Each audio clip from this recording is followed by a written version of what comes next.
السلام عليكم. طيب في الفيديو ده احنا هنتكلم عن حاجتين بساط هما بيساعدوك وانت شغال. هما مفيدين الصراحة. الحاجة الأولى إن أنت ممكن تعرض الموضوع ده البوك في الكونسول تعرضه بشكل كويس، فباجي هنا استخدم حاجة اسمها كونسول دوت تيبل وبديله البوك ده بالشكل ده. هتلاقوا ان هو هنا عرض اندكس وفاليو النيم الفاليو بتاعتها، عرضها بشكل مرتب، مديك معلومات عن الاوبجكت بتاعك، فهي بتطلعه بشكل مفيد. الحاجة التانية، لو انا عندي فور لوب مثلا، خلينا نخليها موجودة مفيش مشكلة. لو انا عندي فور لوب هقول له فور انت اي let اي بيساوي صفر، اي اصغر من 10 واي بلس بلس. هو انا هنا بقول له ابدأ من الصفر لحد ما يكون الكونديشن ان الاي اصغر من 10 وزود كل مره. فانا هنا بعمل لوب من 1 ل9 او من 0 ل9. هقول له هنا console دوت log اي بالشكل ده من 0 لحد 9. لو عايز اعرف الوقت اللي العمليه دي خدته، لان احيانا ممكن تلاقي ان التطبيق بتاعك بطيء جدا، فانت عايز تعرف سبب البطء ده منين وازاي تعالجه. فانا هنا بستخدم حاجه اسمها console دوت تايم وبدلها اسم.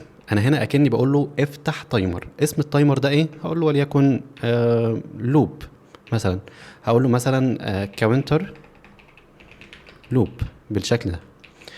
انا هنا بديله اسم، بقول له هنا افتح لي الساعه بتاعتك وعد لي كده الحاجات الاسطر اللي جايه دي هتاخد وقت قد ايه، بس مش لحد تحت، لحد ما انا اقول له كونسول دوت اند دوت تايم اند، واقول له هنا نفس اسم التايم اللي انا قلت له عليه.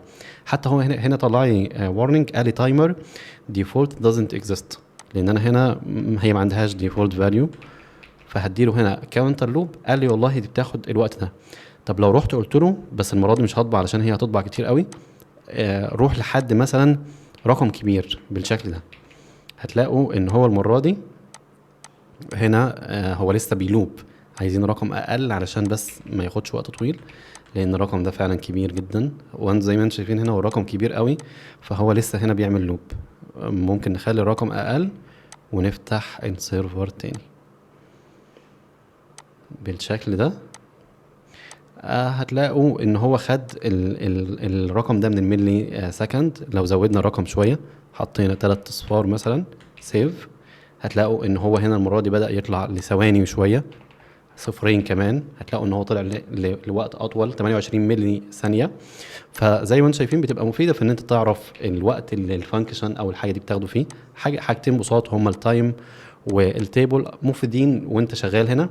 واحنا يعني في الفيديوهات الجايه هنتكلم ازاي ان احنا نعرض نتيجه للمستخدم، لكن في حاجات وانت بتطور كده كده بتعرضها في الكونسول وانت بتعمل ديباج، حتى لو المشروع لايف وانت عايز تعرف ان حاجه معينه بتحصل فبتطلعها هنا في الكونسول علشان انت كديفلوبر اللي تشوفها، ما تكونش طالعه هنا للناس.